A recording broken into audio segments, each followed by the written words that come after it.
Salam sejahtera dalam kasih Tuhan Yesus Kristus kepada Bapak Ibu sekalian yang boleh diperkenankan Tuhan bergabung dalam satu pertemuan yang khusus, membahas satu topik yang khusus berkaitan erat dengan Hari Reformasi. Kita merayakan Hari Reformasi pada hari ini, di mana itu merupakan peristiwa yang sangat luar biasa. Allah menunjukkan belas kasihannya tatkala gereja dikotori oleh orang-orang tertentu pada abad pertengahan. Tuhan intervensi membersihkan gereja dan memakai Martin Luther membersihkan gereja. Dan Tuhan terus membersihkan gerejanya karena Dia mengasihi gerejanya. Dia tidak mau gerejanya dikotori oleh orang-orang yang menyebut diri atau disebut sebagai pelayan gereja, pemimpin gereja, ketua lembaga-lembaga gereja.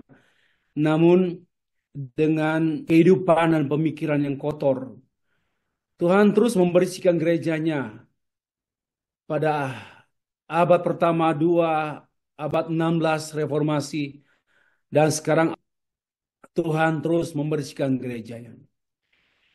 Nah, bertalian yang itu ada dua tema yang kita akan diskusikan lebih jauh. Yang pertama membahas mengenai teologi Kristen itu teologi yang unik karena memiliki sistem kepercayaan yang khusus, yang tidak mungkin tiada duanya, yang mengungkapkan bahwa Christian theology and Christian church itu tidak dapat dibandingkan dan disandingkan dengan siapapun dan apapun lembaga manapun. Sehingga ada lawan. Tapi bukan berarti hal ini menjadi alasan untuk gereja sombong. Melainkan gereja harus merendahkan diri dan diinjak oleh dunia. Karena demikianlah hakikat gereja yang mulia, yang agung, yang diinjak-injak oleh dunia.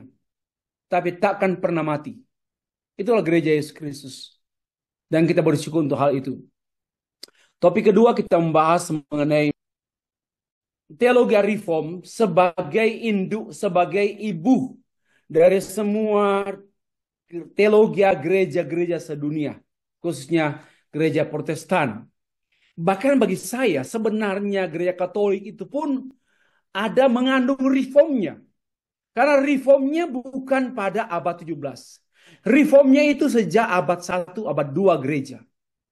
Sehingga sebenarnya gereja ini ada dalam satu mata rantai yang tidak pernah putus, yaitu evangelical theology. Nah, kita kembali ke topik pertama. Izinkan saya share screen. Saya bersyukur karena Tuhan izinkan saya boleh menulis satu artikel, dan artikelnya baru selesai 2 hari, 3 hari yang lalu, setelah pasca sempat ke rumah sakit 4 hari, pindah tempat tidur, pindahnya 4 hari. Dan saya tadi baru selesai mengajar, ada mahasiswa yang bilang, "Bapak, ini pindah kantor, pindah tempat nulis artikel. Biasanya di rumah, sekarang pindahnya di rumah sakit."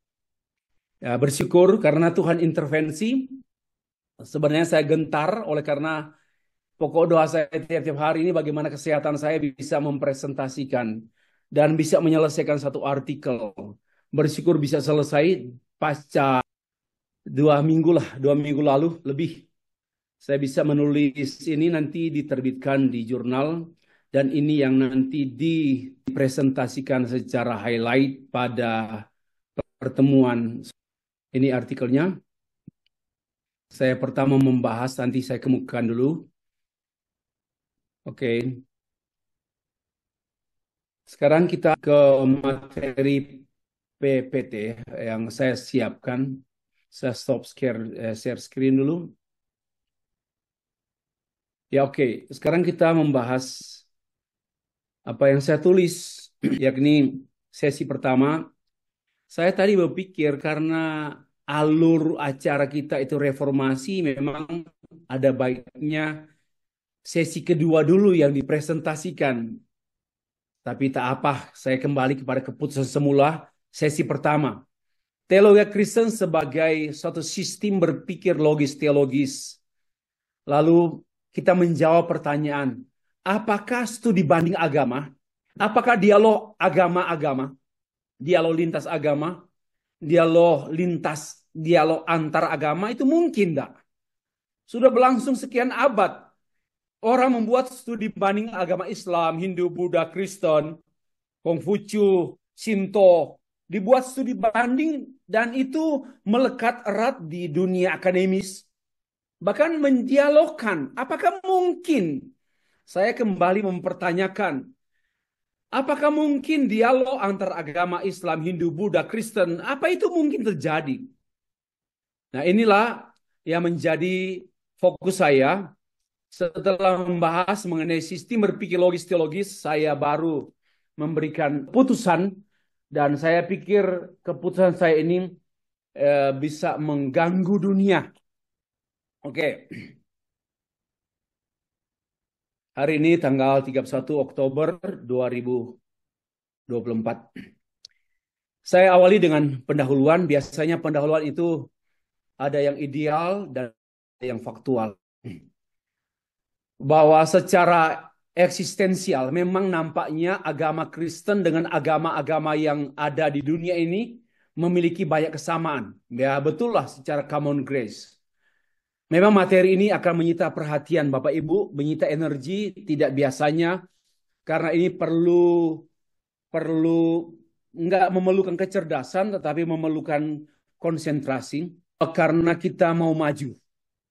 Tidak lagi hanya berhenti pada materi-materi yang belum dikatakan sudah katakan amin, belum disampaikan sudah amin. Kita perlu mempertimbangkan, kita perlu mengkaji ulang, kita perlu mempertimbangkanlah. Nah ini saya tidak mengatakan materi berat, tidak ada yang berat, tetapi memerlukan perhatian yang energi yang cukup. Ya, secara eksistensial semua agama nampaknya itu sama. Tetapi sebenarnya secara esensial agama itu berbeda. Tidak ada persamaan agama Kristen dan Islam, Hindu, Buddha, atau agama-agama apapun yang ada di dunia ini. Perbedaan yang paling esensial antara agama Kristen dengan agama-agama yang ada di luar atau yang bukan Kristen, yaitu pada sistem kepercayaan dan sistem kehidupan. Pada belief system and life system memang berbeda. Nah, sama sekali berbeda. Maka itu salah satu alasan mengapa tidak boleh terjadi perkawinan atau pernikahan antar agama Islam, Hindu, Buddha, karena memang bukan soal pertimbangan-pertimbangan religius, sosial, politik, ekonomi, tidak sama sekali, itu dangkal.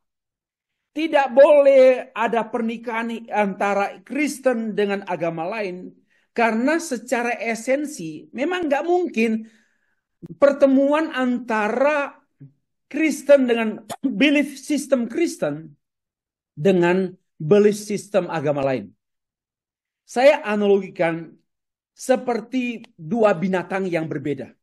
Bagaimana mungkin mempertemukan antara kecoa dengan tikus? Tidak mungkin. Jadi semua upaya orang membuat studi banding agama, studi dialog agama adalah satu upaya sia-sia. Dan memang sia-sia. Lagi pula itu merupakan upaya bohong-bohongan, upaya swallow, upaya dangkal, banyak munafiknya daripada jujurnya. Bagaimana mungkin studi banding agama dan bagaimana mungkin dialog agama-agama tetapi kemunafikan yang terjadi dan dipelihara berabad-abad. Sistem kepercayaan menentukan pemikiran, kelakuan, perbuatan seseorang atau sekelompok orang beragama.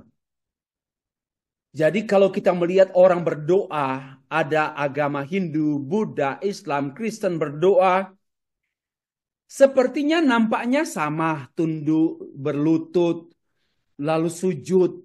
Ya itu hanyalah eksistensial. Tapi esensi sistem pemikiran dan sistem kehidupan memang berbeda, tidak mungkin ada kesamaan. Pada hakikatnya, menurut saya, dari sekian banyak agama di dunia ini, saya mengkelompokkan atau mengklasifikasikan hanya dua agama. Yang pertama agama teistik dan agama non-teistik. Agama Kristen adalah agama teistik. Percaya pada Allah yang maha besar, tapi pada saat yang sama percaya pada Allah yang menjadi manusia. Percaya pada Allah yang maha murah, tapi pada Allah yang maha kuasa. Percaya pada Allah yang tak terjangkau oleh manusia sekalipun siapa dia. Tapi Allah tersebut menjangkau manusia. Itu teistik. Ya, berbeda dengan agama-agama non-teistik. Semua agama non-Kristen adalah agama non-teistik. Ya, sistem agama ini terlihat pada sistem lemah dan kuatnya. Ya, tentu kita bisa memperhatikan dengan fenomena agama, dengan prinsip, dengan filosofi atau dengan paham-paham fundamentalisme dan pluralisme agama. Fundamentalisme itu sangat menentang perbedaan. Sangat menentang persamaan. Sedangkan pluralisme agama mencari persamaan di antara semua agama yang ada di dunia. Itu perbedaan. Dan kita melihat dua kecenderungan ini akan nampak pada sistem kepercayaan. Apakah kuat atau lemah? Bukan soal benar dan salah. Di sini bukan soal agama itu benar. Agama itu salah. Kita tidak menggunakan istilah benar salahnya satu agama. Tetapi sistem kepercayaannya kuat tidak? Sistem kepercayaannya lemahkah? Kuat lemahnya sistem kepercayaan ini yang kita perlu promosikan di Indonesia. Nggak ada agama yang benar. Yang ada adalah agama dengan sistem kepercayaan yang teruji kuat atau sistem agama yang sistem kepercayaannya teruji lemah. Jadi nggak perlu konflik dengan kuatnya. Dan lagi pula dengan lemah kuatnya juga bukan sebagai acuan untuk kita melihat yang lemah. Justru sebaliknya, yang lemah menyerang yang kuat. Jarang, hampir tidak ada satu agama dengan sistem kepercayaan yang kuat menyerang yang lemah. Nggak ada itu. Yang ada biasanya sistem kepercayaan yang lemah menyerang agama yang sistem kepercayaan yang kuat. Studi banding dan studi dialog antar agama, ya saya bisa mengklasifikasikannya dalam 3 bentuk. Satu, dialog dan studi banding agama mencari persamaan. Ini biasanya dilakoni oleh kaum pluralis dengan pluralisme agamanya. Ini sungguh-sungguh sangat menyedihkan. Tak layak, tak pantas. Saya tidak bicara soal pluralitas. Pluralitas agama saya setuju. Tapi saya benci pluralisme agama. Walaupun oknum-oknum pejabat negara kadang-kadang nggak ngerti ngomong. Dia menyebutkan pluralisme agama penting. Salah ngomong itu. Itu nggak ada. Di Indonesia ini pluralitas agama. Hindu, Buddha, Islam, Kristen plural. Disebut plurality. Bukan isme. Bukan paham-paham. Bukan. Yang benar fakta kemajemukan agama namanya pluralitas. Paham kemajemukan sudah ada ilmu, sudah ada paham, sudah mengkerucut, sudah menyudut, sudah ada isme-ismenya. Bagi saya not netral. Hai pemerintah Indonesia, dengarkanlah kalimat yang benar, bukan pluralisme agama. Yang benar pluralitas agama. Kalau pluralisme itu sudah isme sudah tidak netral. Pluralitas itu netral. Pluralitas agama itu netral.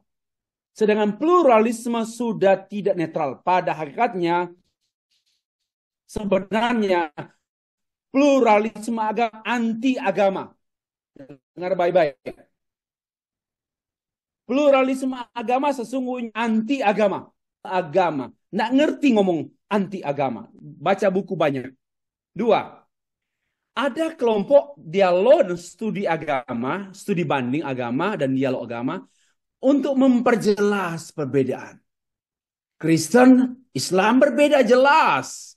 Buddha, Hindu, dan sebagainya. Berbeda jelas. Ini biasanya kaum fundamentalis dengan paham fundamentalisme agama. Dan biasanya memperjelas perbedaan dengan arogansi. You are and I different from one another. Dan perbedaannya ini membuat pemecahan dan pemilahan atau konflik. Not nice. Ini tidak patut ada di Indonesia.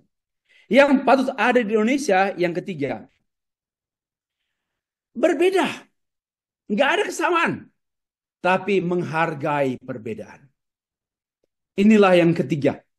Yang seharusnya orang Kristen, bukan hanya orang Kristen, semua sebenarnya di poin yang ketiga ini menghargai perbedaan.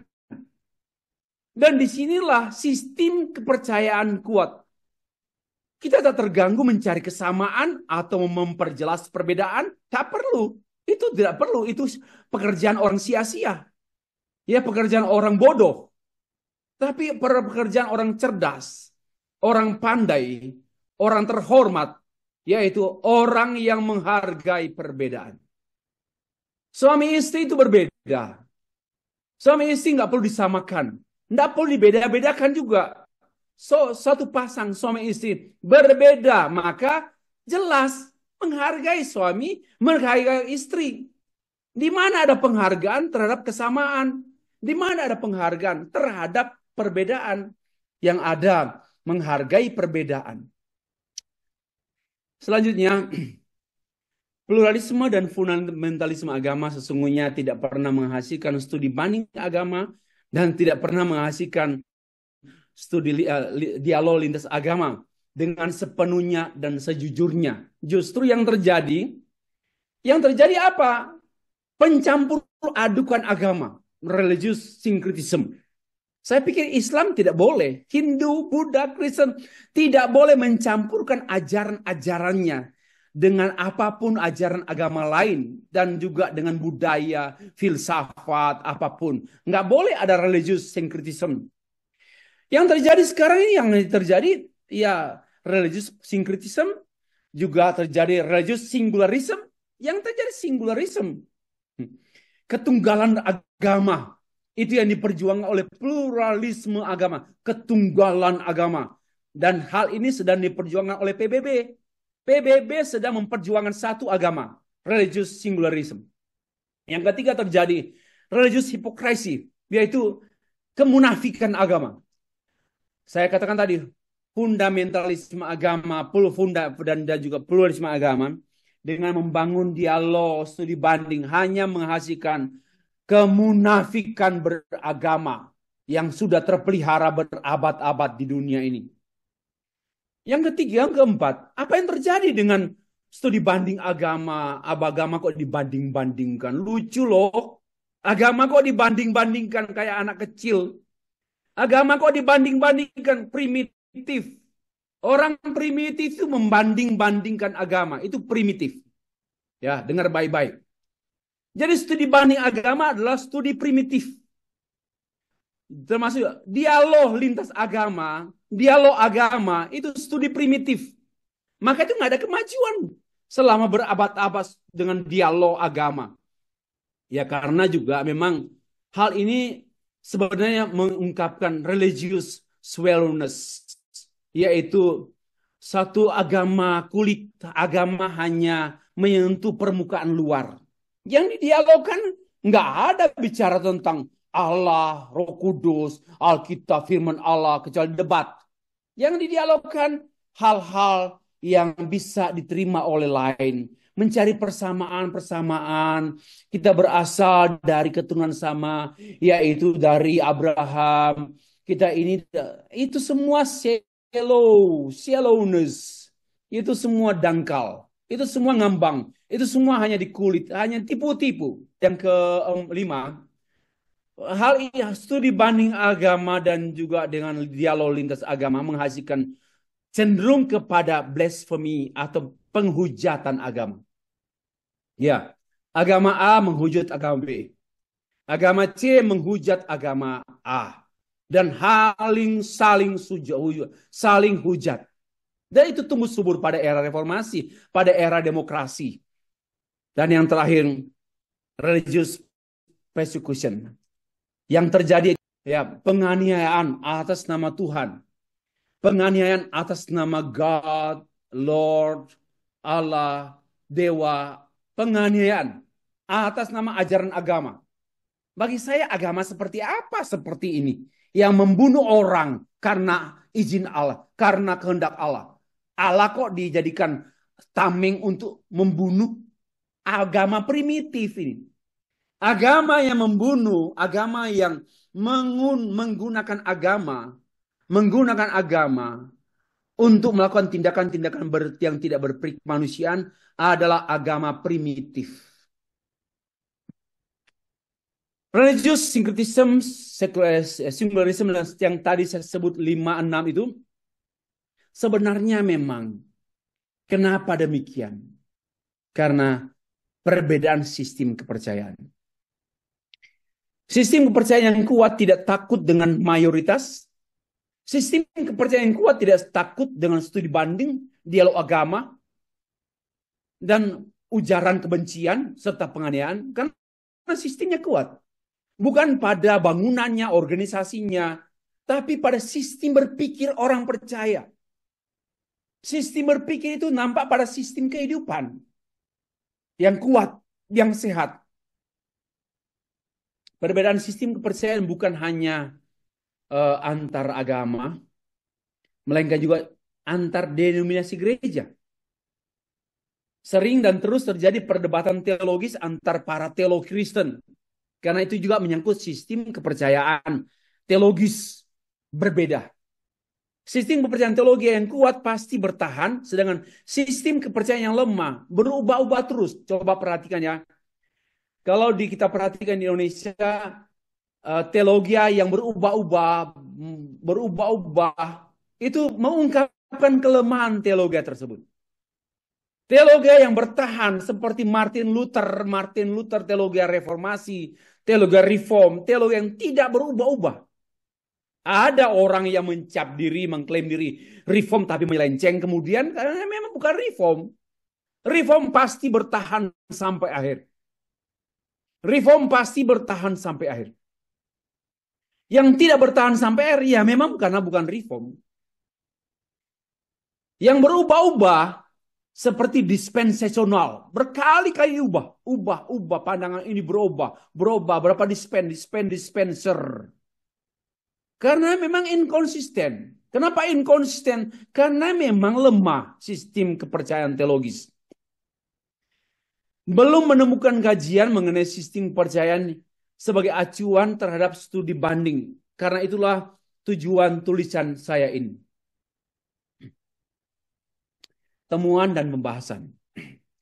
Saya awali dengan teologi secara singkat. Theo, Allah, logos, firman, atau pikiran. Teologi bukan mengenai Allah. Teologi is not about God. Melainkan teologi itu mengenai Alkitab. Dengar baik-baik.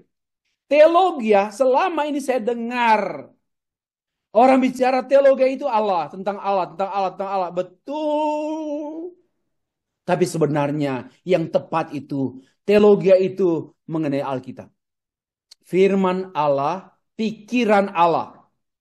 Di mana Allah itu sebagai subjek yang telah dan sedang dan akan melakukan apa yang dipikirkan. Apa yang difirmankan oleh Allah itu dari hasil pikiran Allah. God's thought and God's word. Both of them cannot be separated one and another. Both of them itu paralel, sama, berlaku, berjalan. Teologi adalah studi mengenai pikiran Allah tentang pribadi. Mungkin Bapak Ibu baru pertama kali dengar kalimat saya ini. bahwa teologi itu adalah studi tentang pikiran Allah. Pikiran Allah tentang apa? Tentang pikiran tentang dirinya, pikiran tentang karyanya, dalam urus hubungannya dengan semua ciptaannya, termasuk terlebih manusia. Hasil studi mengenai pikiran Allah dirumuskan menjadi sistem berpikir Allah. Allah tidak berpikir sembarangan, Allah tidak berpikir sembrono, Allah tidak berpikir seenaknya, Allah berpikir in system. And the system is God's system. And we follow God's system. We have no system. We have no system of thinking. But according to the Bible, we read the Bible. We find the system in the Bible about God's system of thinking. Nah, teologi Kristen sebagai suatu sistem kepercayaan. Sistem kepercayaan berkaitan dengan worldview, di mana worldview itu bisa diartikan secara sederhana a set of belief about reality, that the reality affects how we think and how we live. Bahwa satu set kepercayaan tentang realitas. Realitas ini bisa Allah, bisa kebenaran, bisa alam, bisa apa saja di bahasa filosofi. Dan itu mempengaruhi bagaimana kita berpikir dan bagaimana kita hidup. So, sistem kepercayaan mempengaruhi cara hidup dan cara berpikir dan cara melayani Tuhan. Bahkan cara bersuami istri, cara menegur sama, cara menghormati orang lain. Bukan kamuflase, bohong-bohongan. Kepercayaan suatu sistem integrasi yang harmonis antara pemahaman, penghayatan, dan pengalaman iman. Itu utuh. Sistem kepercayaan memengaruhi cara pikir, cara hidup, cara berada. Ya, the way of being, cara bertindak. Sangat penting. Jadi jangan lihatlah ada persamaan, sama-sama tunduk saat menyembah, sama-sama menyanyi saat beribadah. Itu bukan kesamaan itu. Ya, persoalannya sistem berpikir, sistem kepercayaan inilah yang menentukan. Nah, seperti John Calvin dalam bukunya Institute Christian Religion, dia menyebutnya sebagai penuntun bagi kesalehan Kristen. Berarti sistem berpikir teologi Calvin sebagai nampak pada kesalehan John Calvin. Sistem berpikir Kristen akan nampak pada kesalehan Kristen. Sistem yang dimaksudkan bukan sistem yang disusun secara metodologis, melainkan sistem yang melekat pada kebenaran itu sendiri. Kita tidak memenjarakan kebenaran pada sistem, tapi kita melihat kebenaran itu dalam sistem teratur. Sistem yang sudah, kebenaranlah yang memberitahukan sistem. Kita tidak menyusunnya dalam satu sistem, melainkan kita menemukan sistem kepercayaan seperti dalam Alkitab. Dan itu contoh yang sangat terang benderang, itu pengakuan iman rasuli. Itu sistem. Ya, pengakuan iman Nisia, pengakuan iman Konstantinopel, pengakuan iman Westminster. Itu semua sistem. Itu pengakuan-pengakuan yang berasal dari Alkitab membentuk sistem. Tapi ini masih sistem makro. Masih ada sistem mikro.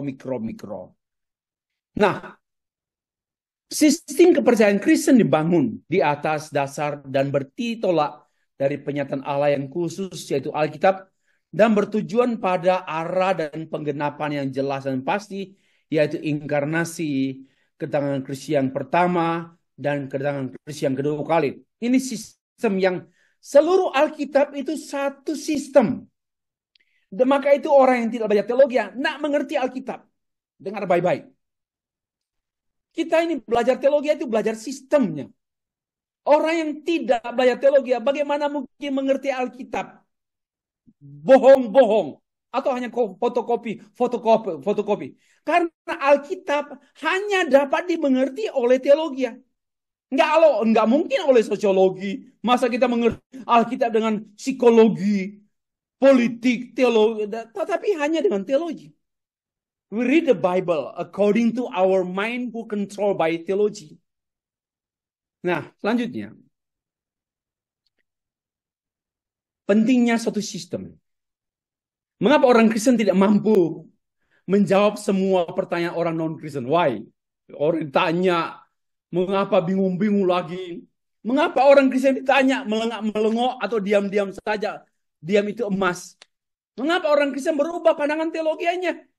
Mengapa para akademisi melakukan studi banding? Kok dialog agama? Mengapa sebagian teolog berubah-ubah pandangan teologi Kristennya? Mengapa kebenaran Kristen seseorang tidak terlihat pada kelakuannya, pada etikanya, pada karakternya, pada kehidupannya? Jawabannya, ya karena alpanya atau lemahnya sistem percaya yang dipegang. Itu problemnya. Di sinilah letaknya. Kalau sistem kita lemah, kita ombang-ambing. Kita tidak memiliki standing from pendirian yang kokoh. Charles Horst menulis, there is a necessity therefore for the construction of system of theology.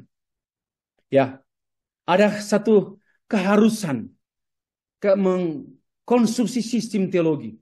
Satu keharusan. Sistem kepercayaan sangat penting membentuk cara pikir, cara hidup Kristen yang sesuai dengan kehendak Tuhan dalam Alkitab tentu. Yang memang berbeda sepenuhnya dengan dunia, dengan sains, berbeda bukan bertentangan. Saya tidak bicara bertentangan. Saya hanya membicarakan berbeda. Kristen tidak bertentangan dengan pada umumnya sains, pada umumnya agama. Tidak ada pertentangan, hanya ada perbedaan. Ya. Dan kita di sini, kita perhatikan, sistem ini membangun pendirian iman yang teguh, mampu berapologetika, mampu menjawab pertanyaan yang belum ditanyakan pun.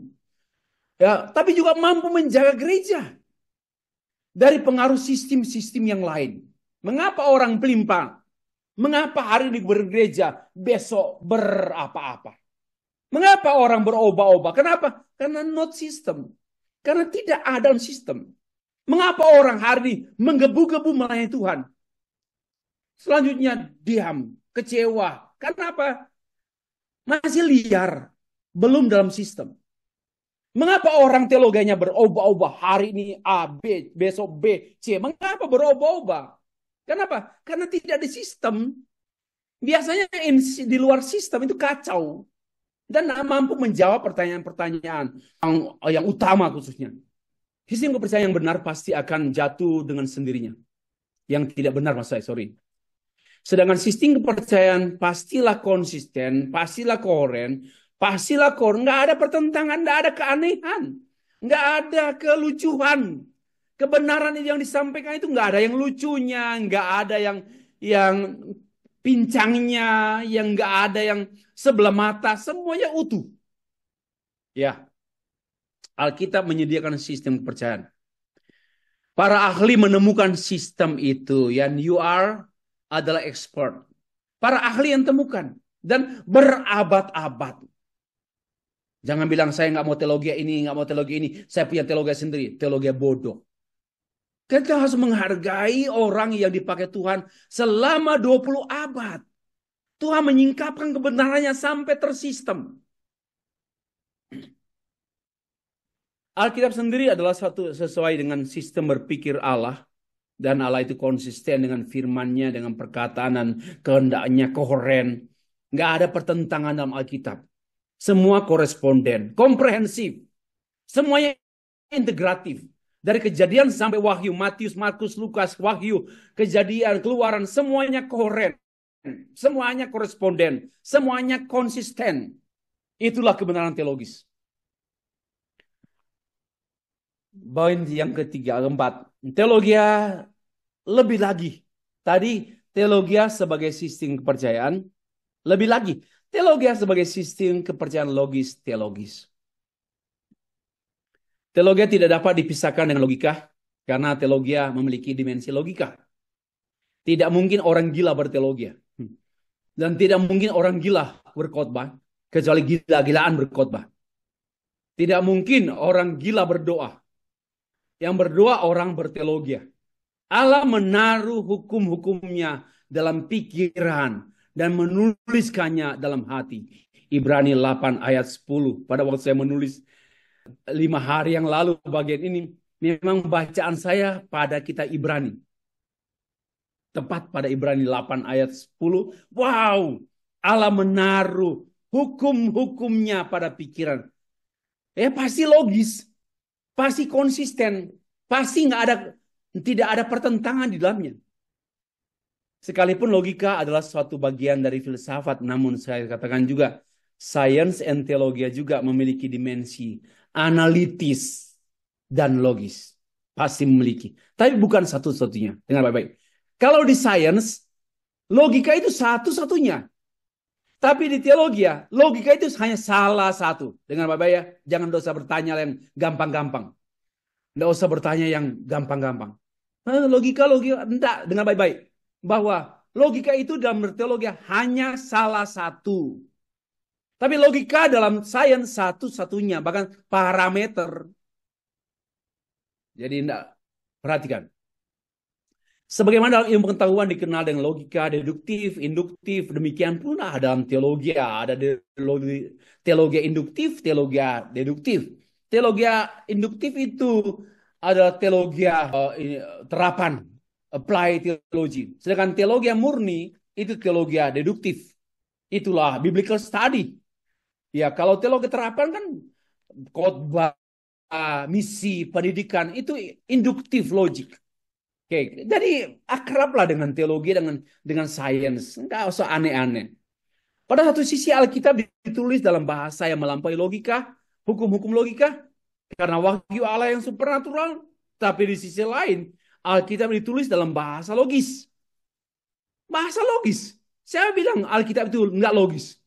Alkitab itu ditulis dalam bahasa logis dan bahasa melampaui logika. Kita harus mempelajari Alkitab secara logis dan juga menarik kesimpulan-kesimpulan logis dari Alkitab. Salah satu hukum logika adalah keteraturan, konsistensi, koherensi, komprehensif, korespondensi, integratif. Mau baca lebih lanjut itu di buku saya. 2 buku saya sudah tulis mengenai hal ini. Berpikir rasional bukan ide manusia. Allah menciptakan manusia sebagai makhluk rasional dan menciptakan hukum-hukum rasional dalam ciptaannya tadi. Tadi saya mengajar dari jam 1 siang sampai jam 4. Dan ada satu mahasiswa bertanya mengenai hal ini. Dan saya sudah menjawab bahwa Allah menciptakan otak manusia dengan hukum rasional. Jadi hukum rasional bukan ciptaan manusia. Dan Allah juga menciptakan dunia ini dengan hukum rasional. Alam menciptakan dunia ini dengan hukum seperti hukum gravitasi, itu hukum rasional. Hukum Newton, hukum apa saja itu hukum rasional. Itu ciptaan Allah. Dan bersesuaian Allah manusia berpikir dengan kemampuan berpikir rasional dia manusia lalu melihat kerasionalitasan alam. Ya wajar lah, karena sumber rasionalnya Allah. Dalam hal ini ada kesesuaian antara kebenaran supernatural dan natural. Ada kesesuaian antara rasional, antara pikiran manusia dan ciptaan yang lain. Erikson menulis there is a congruity between the human mind and creation about us. Itulah penguatan komentar saya. The order of human mind is basically the same as the order of the universe. Semuanya God's mind. Ojo lali itu. Semuanya God's mind. Alkitab adalah pikiran dan cara berpikir Allah. Ada yang protes? Sekali, Alkitab adalah pikiran God's thought written in the Bible. All scripture, all words in the Bible, it's God's words. And God's words from God's mind. God's thought dari pikiran Allah. Orang percaya mengikuti cara pikir Allah. Nah, mengikuti pikiran Allah. Contohnya, cari dahulu kerajaan Allah dan kebenarannya, maka semuanya akan ditambahkan kepada itu pikiran Allah. Lalu menjadi cara pikir, prioritaskan Tuhan, bukan ciptaan. Jadi cara pikir dan cara berpikir. Menggunakan logika benar sama dengan mengasihi Tuhan dengan segenap hati. Love your God with your soul, all your soul, your mind. Jadi berteologi itu berlogika. Tapi logika yang mengasihi Tuhan. Tapi yang disesalkan dalam sejarahnya ada dua sikap ekstrim terhadap rasio, terhadap logika. Yaitu satunya sikap mendewakan rasio, itu rasionalisme. Dan sikap menyepelekan rasio, fundamentalisme. Ini namanya orang yang tidak mengasihi Tuhan. Orang yang tidak mengasihi Tuhan dengan akal budi, yaitu orang yang mengedepankan rasio, mendewakan rasio, dan yang menyepelekan rasio. Dua ekstrim nih. Kita nggak boleh dua ekstrim nih. Berlogika sebenarnya apa sih, Pak? Logika itu beralasan. Give reason. Give reason. Why do you believe in Christ Jesus? Give reason. Give me reason. Itu teologi ya. Dan logis. Kasih alasan dong. Mengapa menikah dengan dia? Tidak ada tanpa alasan. Semua alasan pasti alasan logis. Alasan logis itu mesti teologis. Sesuai firman Allah. Jangan hanya logis. Dan bagi saya, yang logis pasti teologis. Dan yang teologis mestinya logis. Tanya ya. Scott Oliphant menemukan 3 hal yang penting berkenaan dengan rasio. Yang pertama, tugas rasio adalah menentukan konsistensi, koherensi kebenaran Alkitab. Ya, to judge itu bukan menghakimi, jangan diartikan secara harfiah. Itu judge itu menetapkan apakah ini konsisten, apakah koheren dengan Alkitab atau tidak, gitu lah. Yang kedua, the reason always function as a servant, never as a master of theology. Itu teologi. Jadi reason itu, akal budi itu hanyalah pelayan.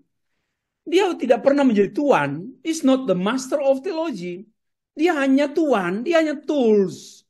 Bahkan its proper place with respect to theology. Jadi akal budi itu menghormati teologi. Nah, itu penting. The law of contradiction of the theology is not in matter of interpretation, but rather in organization of our interpretation. Jadi persoalannya bukan pada hasil penafsiran, melainkan pada bagaimana kita menyusun hasil penafsiran kita. Oke. Bentuk sistem kepercayaan yang logis dan teologis. Saya lebih cepat dah. Oke. Dari sistem kepercayaan yang ditemukan dalam Alkitab, saya menemukan 7 sistem. Itu banyak sih, tapi ini sistem yang mayor atau main system. Yaitu sistem kepercayaan teisme, trinitarian, theosentrik atau kristosentrik, covenant, 5 pilar sola fide, sola gratia, itu sistem. Dan sistem infralapsarianisme, sistem monergis, sistem tulip, masih banyak lagi sistem. Itu sistem, kalau kita sistem kuat di sistem begini, tidak akan digoyahkan. Formulasi sistem, pertama kita mesti mengerti ada pra-understanding, bahwa penyataan Allah itu pra-understanding system. Without revelation, God's revelation, no system. Baru sistem itu dituangkan dalam Alkitab menjadi sumber berteologi. Tetapi kita harus melihat bahwa di seluruh Alkitab itu pemeran utamanya Allah dan kekuasaan Allah, God's sovereignty, sebagai fondasi. Kemudian hanya orang beriman bisa mengerti kitab suci. Faith in understanding sebagai starting point. Dan terjadi pertobatan cara berpikir, conversion of ways of thinking, actualization, belief system, dan yang ketujuh, Christian life, belief system membentuk life system. Saya membuat satu temuan, Christian belief system as a critics of the comparative religious study and interfaith dialogue. Yang saya tawarkan bukan studi banding agama, tapi studi banding kehidupan orang beragama. Yang saya tawarkan bukan dialog agama, dialog lintas agama, tapi dialog kehidupan orang beragama. Nggak ada bunuh-bunuhan, nggak ada maki-makian. Dialogkanlah kehidupan beragama. Hai orang Kristen, Dialogkanlah kehidupan beragama Kristenmu. Kepada siapa? Islam, Hindu, Buddha. Dialogkan kehidupanmu, bukan ajaranmu. Oke? Itulah. Satu, saya tinggal cepat-cepat karena saya mengsummary pernyataan tadi pre-understanding saya sudah jelaskan tadi, tidak seorang pun peneliti yang dapat meneliti tanpa ada pra-understanding. Semua penelitian ada pra-understanding. Bahwa Allah hanya dapat dikenal dengan God's himself revelation. Nobody knows him, but he himself make known himself. Dan Martin Luther mengatakan, even though you understand the Bible, but there is a mystery in the Bible. Tidak ada satu, masih ada misteri dalam Alkitab. Dengan demikian teologia dapat dimengerti secara logis. Kenapa? Karena memang Allah yang berpikir logis itu mengakomodasikan berpikir logisnya itu pada Alkitab, pada pikiran manusia, pada hukum alam. Tapi juga jangan lupa melampaui logika. Karena Allah tak sejauh berpikir kita. Kedua, Alkitab sumber daripada sistem kepercayaan. Memang pokok utama dalam teologi adalah Allah.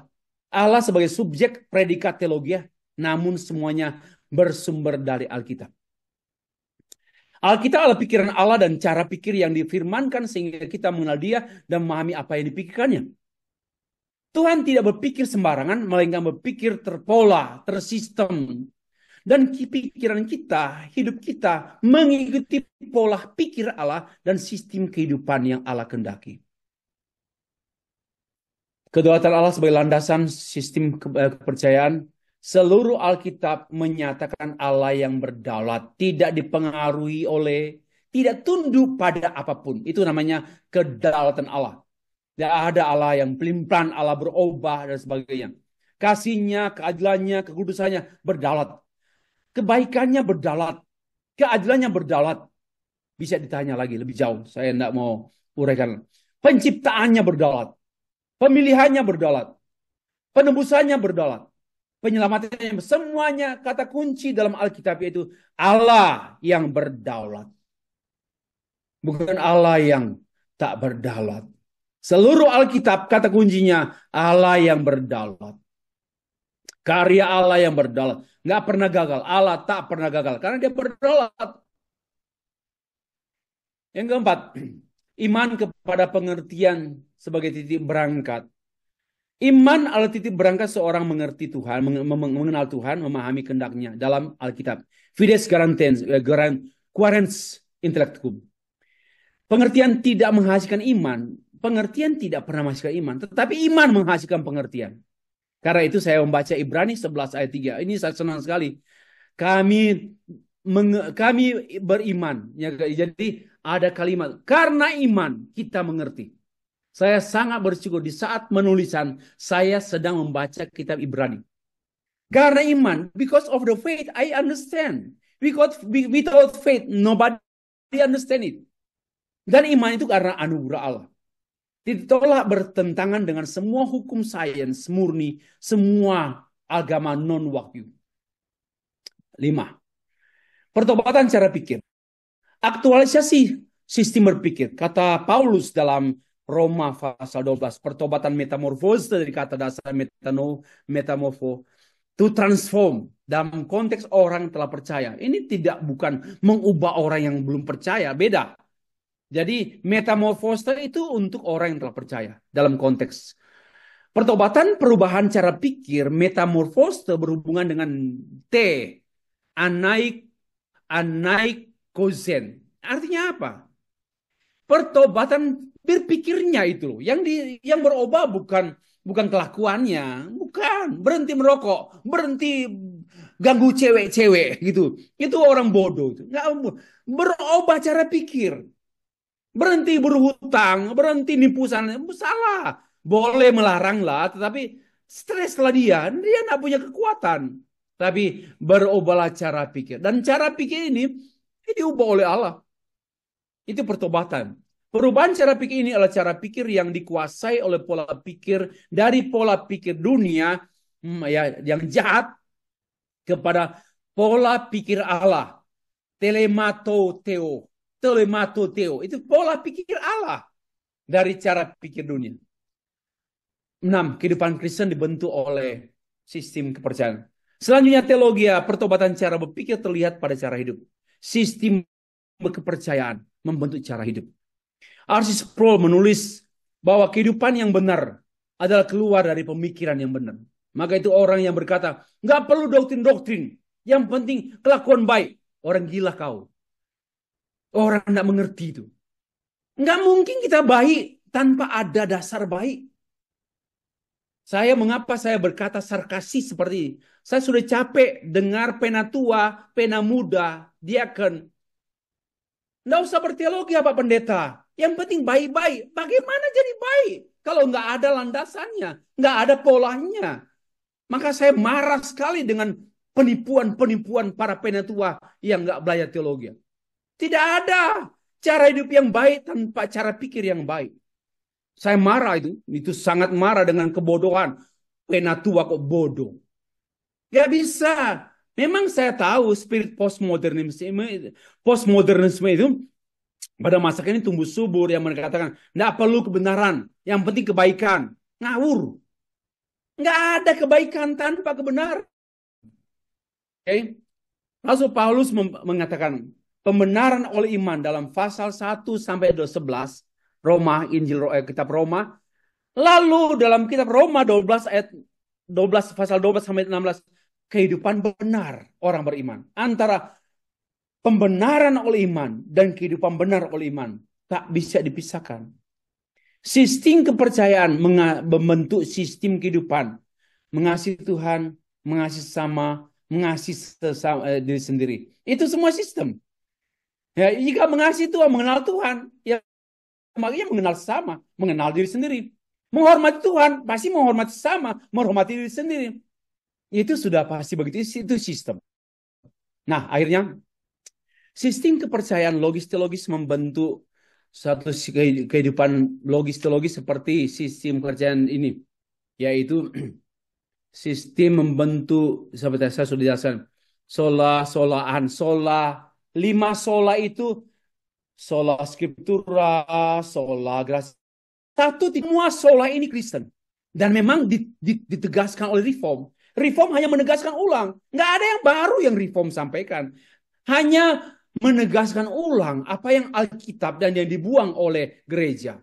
5 sola ini bagi saya tidak ada satupun bagi saya habis. Coba lihat. Dan di akhir sola ini soli deo gloria. Apa itu? Sistem kehidupan. Di akhir tulip ketahanan, perseverance of the saint. Ini apa? Itu praktis dari sistem berpikir kepercayaan sampai sistem kehidupan setia. Kritik. Saya mengkritis tadi berdasarkan kajian bahwa sistem kepercayaan Kristen logis-teologis berbeda total dengan semua sistem kepercayaan lain. Maka studi banding agama, mencari kesamaan agama-agama, dialog agama, lintas budaya, lintas agama, adalah semua bentuk polemik, kognitif, peacemaking, partnership tidak mungkin. Semua itu omong kosong, dangkal, sarang kemunafikan. Tidak patut studi banding agama dan dialog agama dengan pendekatan persamaan, mempercayai perbedaan. Yang patut menerima dan menghormati perbedaan. Wah, orang hebat. Itu agama yang sehat. Menerima perbedaan, kita terima Islam, Hindu, Buddha, terima dan hargailah perbedaan. Itu orang yang waras ya. Nah, yang perlu dikembangkan adalah ini, saya punya teori studi banding kehidupan beragama dan dialog antar kehidupan orang beragama. Ini novelty saya. Yang kebaharuan, yang belum pernah. Yang dibandingkan bukan agamanya, lucu, primitif. Yang dibandingkan bukan teologianya. Tidak mungkin juga. Kenapa? Kenapa tidak mungkin? Oh, sistem kepercayaannya berbeda kok dibandingkan. Bagaimana membandingkan antara ayam dan kambing? Itu kan orang bodoh. Membandingkan. Hai Pak Yornan, bandingkan ayam dan kambing. Itu kan bodoh. Begitu pula membandingkan agama Kristen dan Islam, bodoh. Itu perisian orang sia-sia. Kesimpulan, teologi adalah jantung setiap agama. Teologi Kristen adalah suatu sistem kepercayaan logis teologis yang membedakan dengan sistem kepercayaan sains dan agama manapun. Perbedaan bukanlah pertentangan. Menerima dan menghargai perbedaan adalah hal yang wajar. Memfasilitasi proses pendewasaan dan terwujudnya persatuan sesungguhnya. Saya analogikan suami istri. Dua, maka itu homoseksual. Itu enggak ada di dunia ini. Enggak sesuai firman Tuhan. Enggak bisa. Di mana ada laki-laki dan laki-laki bisa ada persatuan. Persatuan apa itu? Persatuan antara laki-laki dan laki-laki. Enggak mungkin. Hanya bisa laki-laki perempuan, laki-laki dan perempuan, suami istri. Baru terjadi persatuan yang sesungguhnya. Hai. Dan terjadi pendewasaan. Kenapa? Dua-duanya berbeda. Baik suami perempuan, suami itu laki, lalu perempuan itu istri, berbeda total. Maka proses pendewasaan dua hal yang dua berbeda, insan berbeda, sangat efektif. Di mana ada perbedaan, ada pendewasaan antara sama-sama. Ya, coba semua homogen. Di mana ada kedewasaan? Omong kosong. Seperti itu. Yang kedua terakhir, tidak ada persamaan sedikit pun antara agama Kristen dengan agama lain karena perbedaan sistem kepercayaan adalah perbedaan yang mendasar dan menyeluruh. Nggak usah berbohong ya. Nggak usah pura-pura ya. Implikasinya, studi banding agama dan dialog lintas agama adalah kesia-siaan dan kedangkalan, kepura-puraan saja, tidak wajar, adalah studi yang wajar itu studi banding kehidupan orang beragama dan dialog kehidupan orang beragama. Amin. Terima kasih. Saya kembalikan pada moderator. Rumah sakit